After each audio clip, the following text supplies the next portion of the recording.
I'm Jackie, I'm Candace. and this is WTF.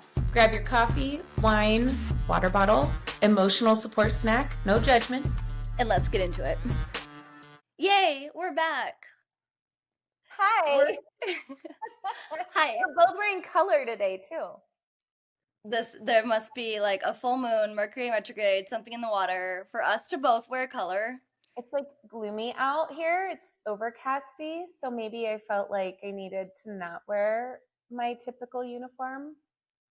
We'll go with that. It's Are like you- 80. It's 80 here. 85 maybe. No, It's that's so hot. Yeah, we got storms rolling in. I hope. Love a good storm here. Well, we look like a little bright, sunshiny day, which is adorable. You're like the sunshine, I'm the cloud. Ooh, you're I'm the blue sky. The sky and the sun. Yes, for anybody who's like not watching, we're wearing yellow and blue, which is not our normal uniform. Not our normal uniform. Okay, today we're diving right in. We're talking about the most profitable investments we ever made that weren't financial. And I would actually probably posit that all of the most profitable investments I've ever made have not been financial. Yeah. Should I say more? Yeah, I think you should say more. I think this episode's going to go the direction of talking about how we invest in ourselves and invest in experiences and invest in like up-leveling our knowledge or our self-care, anything that's tied to like self-worth. I think those have been my most profitable investments. I would agree. I think some of my most profitable investments, I was just talking about this the other day, have been the investments I didn't make, or the things I said no to. The things I said no, the things I held a boundary on, even if it was really hard to do, those have been sometimes like those, I think those have been the best investments. Then yes, I would agree with that. And then my most profitable one, most top tip top, would have been walking away from a job that was absolutely brutalizing me. So let's dive into that one, because I think that you and I both have stories of that.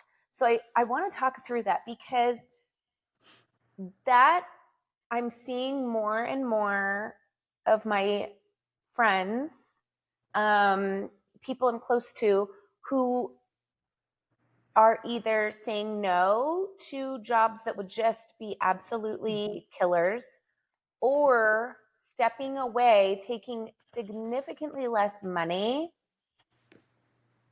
to get some quality of life. So can you tell, I know it, but I brought my tea, so you tell me the story, boo-boo. So it was my first job out of law school, and I want to preface this by saying, like, I have so much gratitude to this person that, like, took me under their wing, brought me in, gave me a job. Go back to 2008. This was when, like, the Great Recession was just about to hit. I came out of law school. At that time, there were 4 law schools in Minnesota, and there were, like, no jobs for lawyers coming out. So all of our millennials are like, yes, queen. We know this. We know this story. Like, I graduated with attorneys that went to work at Caribou Coffee, because there were no jobs. I had an uncle who was in the bankruptcy space in North Dakota that was like connecting me to different people, like maybe they'll have a job for you, maybe they'll have a job for you. And through a chain of connections, I did. I started working at a boutique bankruptcy firm. The owner of it was a woman who was very talented, very she was hard to work for. She taught me a lot. I'm grateful for the experience. But when I say that job raked my soul, like my nervous system was like the crunchy ash of the dead leaves in the spring that have been set out all winter, that have died and fallen from the tree, been covered in heaps of snow, have just now seen the light of day, and are drying out into the powder that's going to be like the next allergen. That was my nervous system. Were you on like kind of constantly vibrating just from nerves at that point in life? Like, I don't know if vibrating was the word.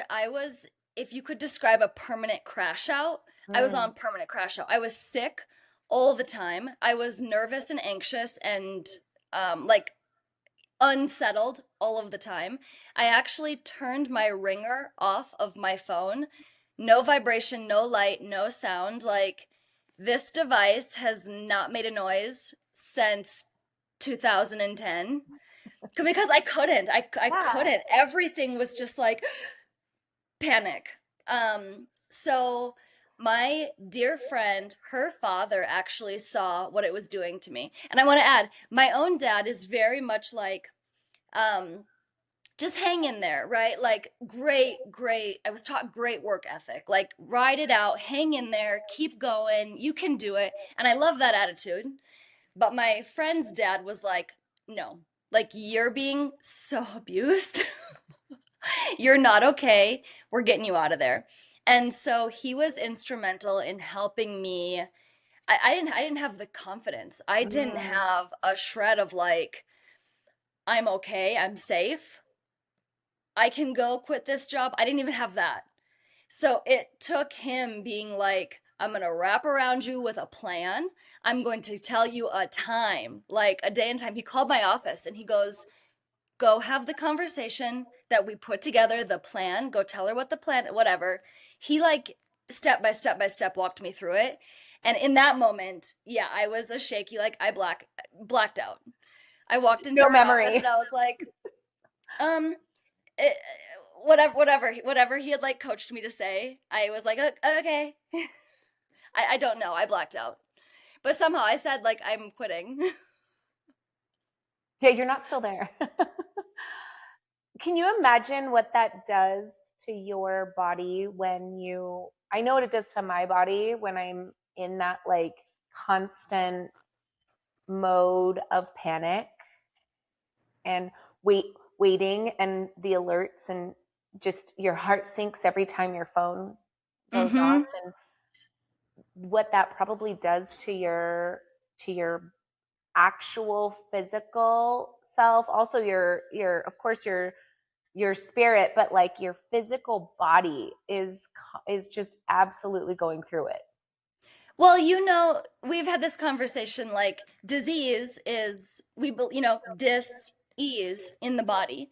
So coming back to like how this was like leaving that environment, that situation, that job was the most profitable investment I ever made, and it was not a financial one because had I stayed, the dis-ease in my body, it is not a stretch to think that I would have taken 10 to 15 years off my life. I could have got, like I said, I was sick all the time then, but that was sick with like suppressed immune system, colds, Yeah, flus, that kind of stuff. I could have gotten sick. yeah, Like cancer type sick where for your whole sure. body is just in metabolic crash out, not okay. Yeah. So anyway, that's my story. I'd love to hear yours. I love that story. Well, let's go to the next part of the story though, because I think the next part of the story is like really the important part, right? Like it's not just like the escape, it's like the rest, like the getting to the next chapter. And sometimes it takes Yeah. time to get there, right? It's not like Mhm. the next day, it's not like you woke up and you were like, oh my God, everything's great again. I'm feeling wonderful. How long did it take for you to recover? Like, what was your continued time investment? 5 years.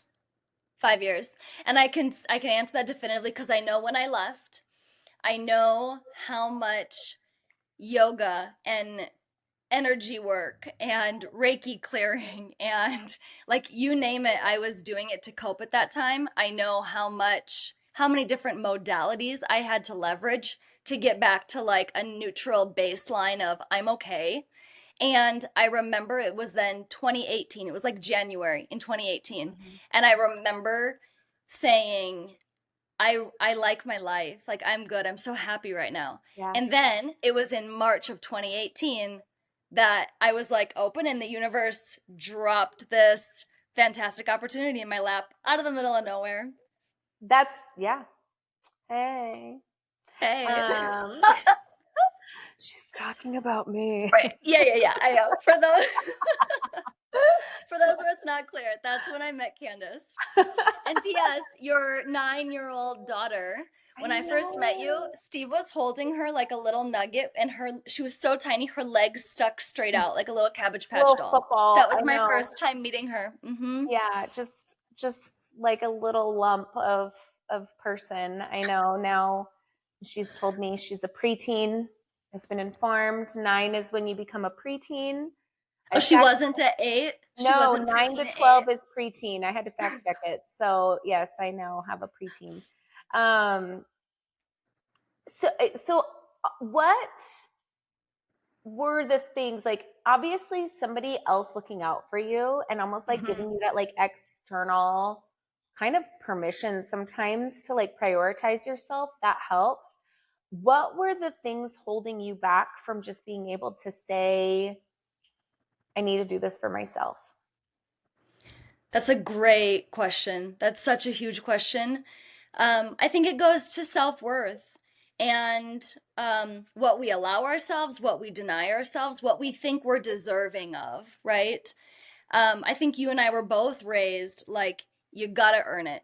You gotta earn it. And I think we've talked about imposter syndrome. I Mm, was so young, all of these factors, like I felt grateful to be there. I had a job.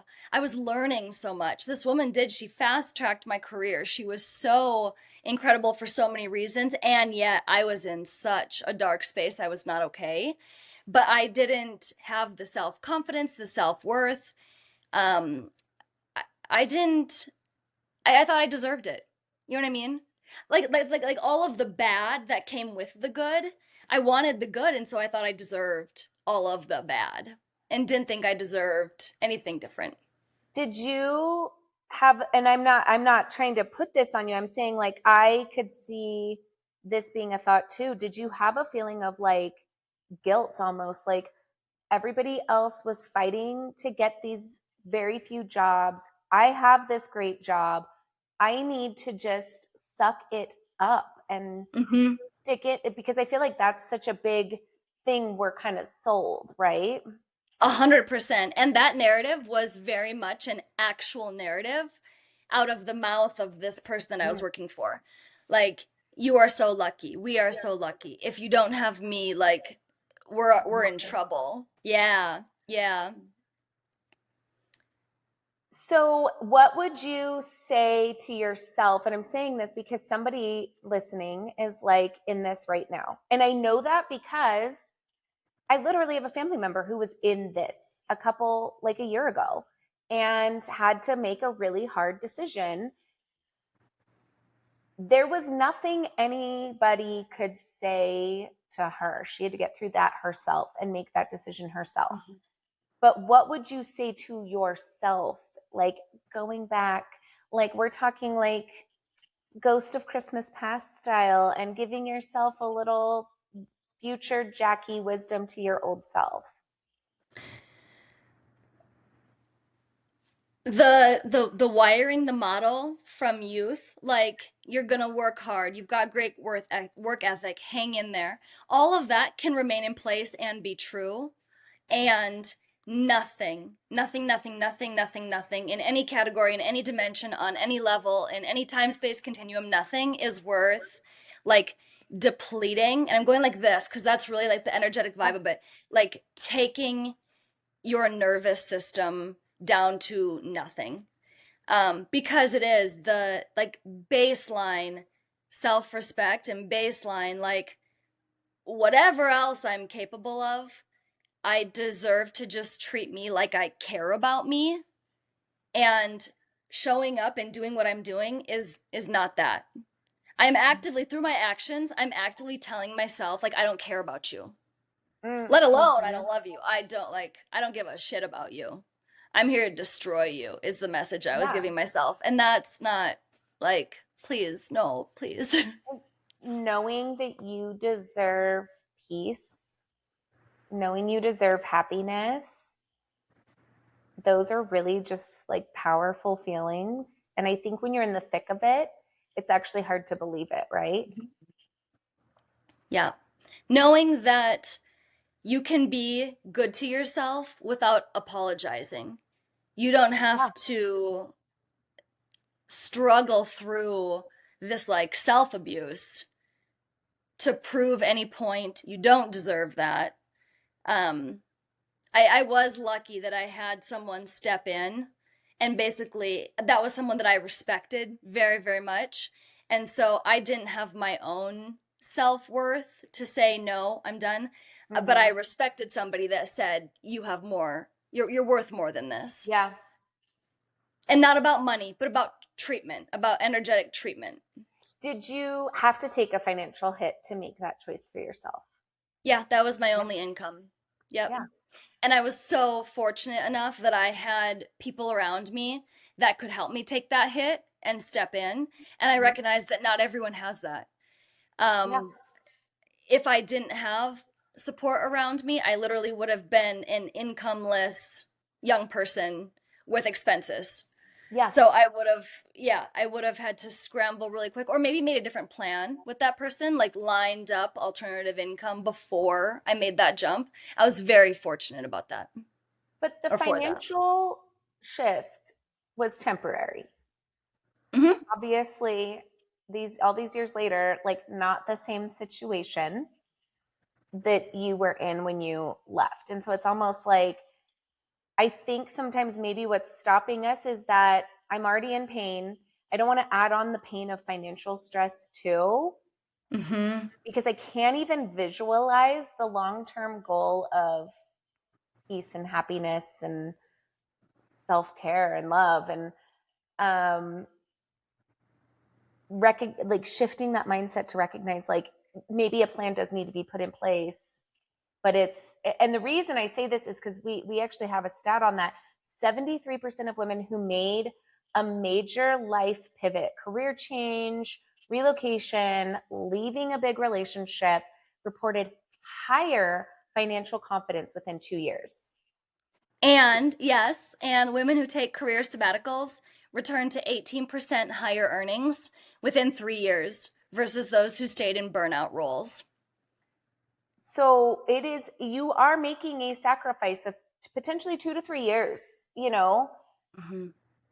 for a longer term gain. So it's almost like I play Candyland with my kids, right? And you know how like sometimes you like, oh, you go back and you have to like go back, but then your next card you might get a double, and so then you then you jumped everybody on the board.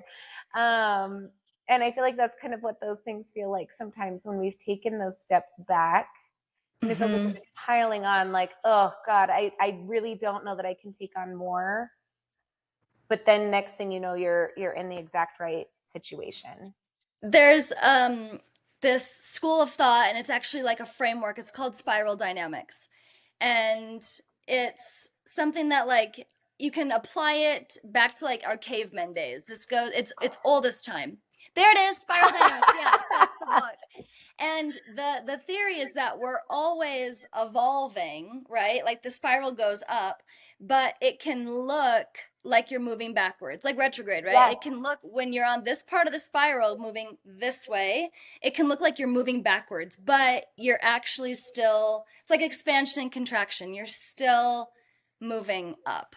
Mm-hmm. So, what I would say to anyone listening, I knew I was not okay, right? So it starts with being like, I'm not okay. This is not okay. And that's okay. Like, It's okay to not be it's okay. okay yeah, it's okay to not be okay. But like, acknowledge it, like, don't deny it. And you don't have to do anything immediately. But No. having that acknowledgement is empowering to say, this isn't okay. I'm not okay. I'm going to do something so that I can get okay. And then you just start making a plan, right? Yeah. And knowing that you deserve to be okay, period, Mm-hmm. in any situation. So that was a long answer to the most profitable investment I ever made that wasn't financial. I want to hear about yours. Yeah, this is such a, I love this. I love that you asked this question. You know what I was thinking too? was when you and I met, we were on the road all the time, and I had a small baby, and then had a second one. And we went through so many career highs and lows together. So many. And my nervous system is not built to slay dragons, I've No. learned. Um, I don't love it. It's not something I thought I did because I was in it for so long, you know? And I actually had no concept of not being on the road. I really thought that, no, I'm a road dog. That's what I do. I'm a road warrior. I'm out there every week. If I'm not on a plane, I'm not working. Like if Mm. I'm not productive, if I'm not doing these things, then I'm not adding value. And when we kind of went through our different transitions with Row, and then now with the founder's office, I had to hold a really hard line of, I'm not going on the road anymore. And if that means that I'm not, and nothing really changed, as I, again, place of a lot of fortune to say, like, I'm not doing that. Because a lot of people don't get to make those calls in their career to say, like, this is not, I want the job, I want to do this, I want to be part of this team, but I'm not, this is not something I'm willing to This is do. my hard This no. is my hard no. And my hard no was, I'm not going to be on the road, and I'm not going to work myself to oblivion again. I'm going to do things that are really important to me. This is my hard line. I got a taste of being a homebody during COVID, like all of us did. And it was the Katy Perry song, I Kissed a Girl, and I liked it. I was like, oh my God, I love, I love elastic waistbands and being at home and like not taking my car out of the garage for days on end. Like, I didn't know that was even an option for because my whole career had been pretty much like I was always on the go. And I remember you and I had just a chit chat a while ago, like a couple of years ago. And you were like, how are you doing? And I was like, good. And you're like, no, how are you doing? Like, how are you really doing? And I was like, I was like, liar. I know. But I was like, I am so happy not playing dragons right now. I didn't know I actually could have this like baseline of, and don't get me wrong, I'm always moving, I'm always busy, I'm always doing something, but it's on my terms right now, and it feels amazing. And it was really hard for me. I'm not the best at saying no, I'm not the best at having boundaries. It does take a lot for me to say, nope, I'm not going on that. Like, I will only go on a handful of work trips a year, and this doesn't meet that criteria. If I remember that conversation that we had, Mhm. and I remember it because I feel like starting out, you were very careful to like say that you were happy, almost because it was like admitting something dirty or wrong, or you weren't sure that it was allowed or even good, or like it would be judged or interpreted or like judged Yeah. as something bad. Like you're happy, like how you like does that mean are Yeah. you not working? Like but then we talked about it, and I love celebrating people's happiness. I think that's amazing when you can be happy and openly share it, and it's not Yeah. braggish to be like, fucking love my life Yeah. and I'm so happy. I'm so Like happy right that's what now. we celebrate for each other. Totally. It But felt, it took you time to get to like, okay, I can own this and it's a good thing. it was in a transition period where I didn't have a big deal going on. It's not like I had some big, I was in a transition of like, we had wound down Row. We weren't quite launching anything new yet. And I felt like I'm not allowed to sit here and celebrate because I'm supposed to be figuring out how I'm What's gonna how next? I'm gonna Yeah. be the next big how I'm gonna make this next thing the great, and I just was like, you know what I really love? I love that, I love this like routine I've built. I love a routine. I just really am happy with stability. Who knew? I had no idea that I loved it. I had no clue. And like once I got it, I was like, oh my God, I'm never letting go of this. This is amazing. I love it so much. And yeah, it did feel like in this world of like, what is your next big thing and what are you working on and what is your next LinkedIn post worthy proclamation? I didn't have anything and I couldn't have been Mhm. happier about it. And I needed that space. I needed time to heal physically, mentally, spiritually. Yes. I had gone through really big surgery. I had gone through big business transitions over the course of years. And I think it was like the first time I was giving myself a little bit of permission just to like, it's okay. Just take a minute. Just take a step back. No need to climb that next rung of the ladder right this second. You can take a beat. We talk a lot about like the whole goal of this is to normalize conversations, right? Like Mm-hmm. women talk finance, like that's not normally, it's not the normal topic of Yeah, conversation for women. So with this, I think we've we've noticed like the societal narrative is that we applaud busyness. We are all about, yeah, like you said, what's the next LinkedIn post? What's going to get you the likes? What are you doing that's like the wow factor? I think we even prize martyrdom, right? Like when you talk with your totally. friends, is it like, I am so busy. I am so busy. And it would be so kick ass if we helped normalize and encouraged others to normalize, like, things are pretty chill right now. What are you up to? Not much. I Not am much. catching up on Netflix. I am like petting my cats. I am journaling and God, my nervous system feels calm. And I deserve that. Mm-hmm. You can have a board, investors, advisors, and still have nobody you can actually talk to about what is really going on. That is not unusual. That is the founder reality. And we step in right there.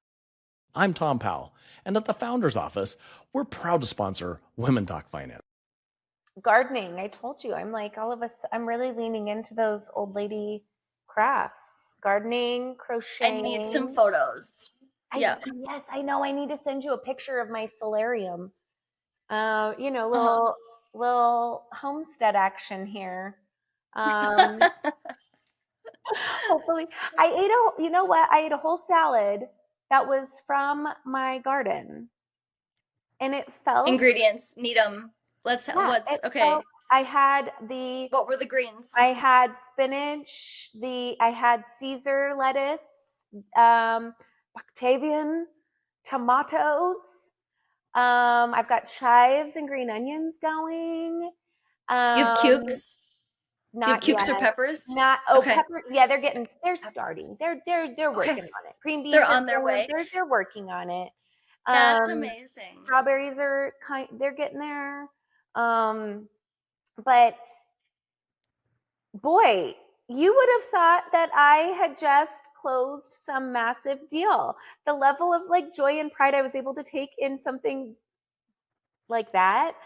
And I want to take time to recognize those things. I think you're right. Like we feel like we can only celebrate certain things, especially financial wins. And while it felt amazing to stick it to big salad and make my own, Um, that like $4 savings was not the financial win that I was like, wow, but I did feel great about it. Therapy ROI. It's a real thing. Yes. Every $1 spent on mental health treatment returns $4 in improved health and productivity. I would like the And return that's you through got on who? that. That was through the That's through World WHO. Health. Yes. Your investment in yourself, like there's no way that $4 salad It was a gave $16 you a salad six. based on that math. I'm gonna like challenge this. I'm gonna challenge the WHO in specific situations to give this more of like a 1000x. Mm-hmm. So maybe For for sure. 100x. Whatever. It doesn't need a Yeah. number. It doesn't need an actual metric. I would agree though. So I've seen my same therapist for years. I go every week. I go every week like clockwork. It's blocked out of my calendar. I do not go to anything on Tuesday afternoons because that is when I'm in therapy. I do not miss therapy. I'm very open about it. I talk about it. It's not just a gift to myself, it's a gift to everyone around me. It's not a selfish act. It is, and it benefits everyone around me. I think I'm a better partner, a better parent, a better coworker, a better, uh, you know, uh, teammate. I think our clients benefit. My the way I process information.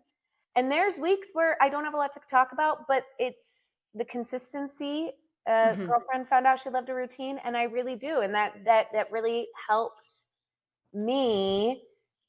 When I started going, I was in a very unhealthy place. I was very underweight.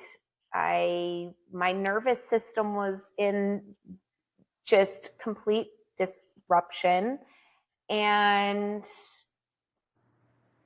it took about 2 years to kind of get just almost to like an equalized space and to get to a place of like, I feel okay being okay. Yeah. Yeah. This talking about these investments we made, they they look different, of course, for everyone, for both of us, but ultimately I think we can see like they change the trajectory of our lives. Mm-hmm. Um in such a way where when we first met, when we first started doing the podcast, we're different people now. Oh my gosh, We yeah. continue to be. If you met that girl that went and worked at that law firm, you, I don't think it's not recognizable. I am not the same person, period. Yeah. I think too, kind of even that original conversation, right? I think we think you have to constantly be making these financial jumps in your career, right? It only goes up. Mm. And you only move if the needle's going in the right direction. And I look at this person that just recently made the jump. They took about half. That is a substantial cut. It was thought through. It was planned. It was very hard for them.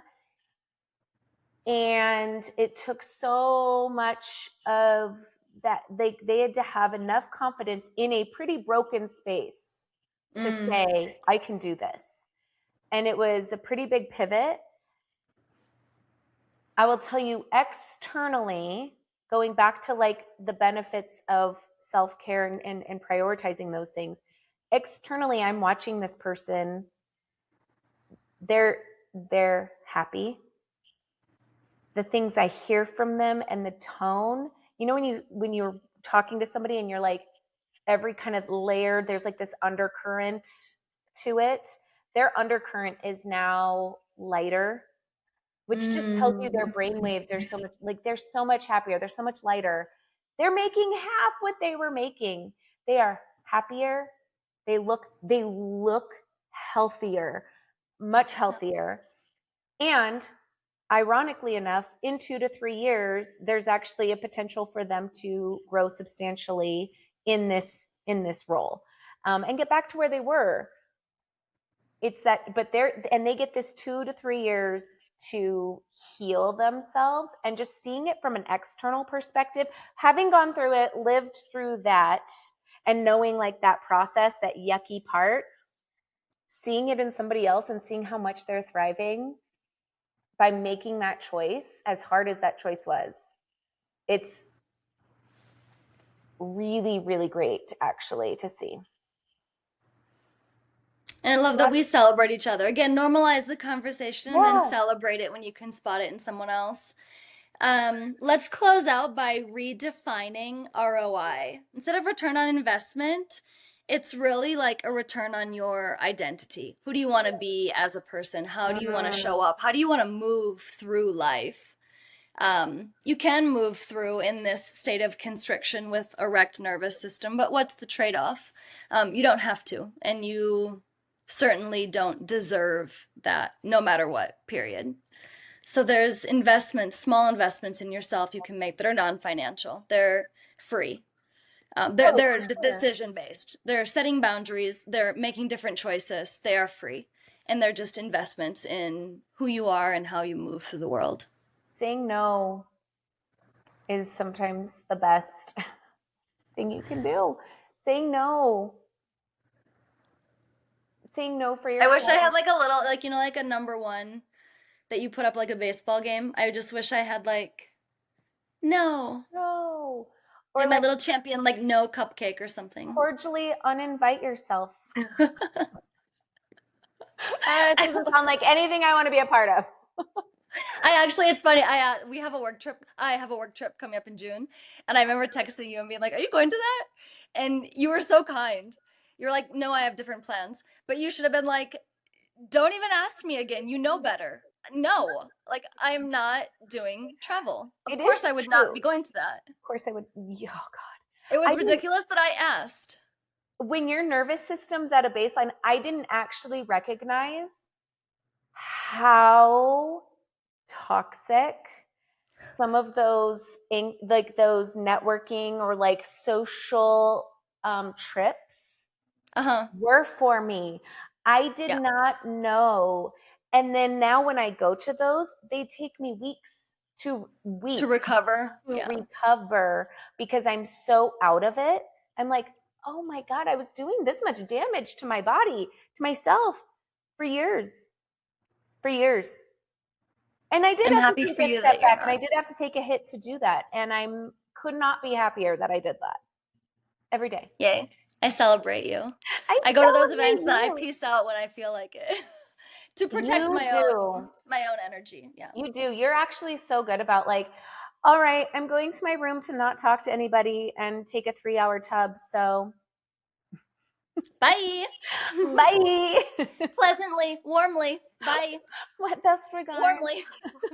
Okay, that was today's episode of WTF. If you laughed, learned something, or felt a little less alone, make sure you hit follow. And send this episode to a friend who might need it. Women don't gatekeep, especially not the good stuff. We'll be back next week with more real talk, more stories, and probably more oversharing. See you next time on WTF.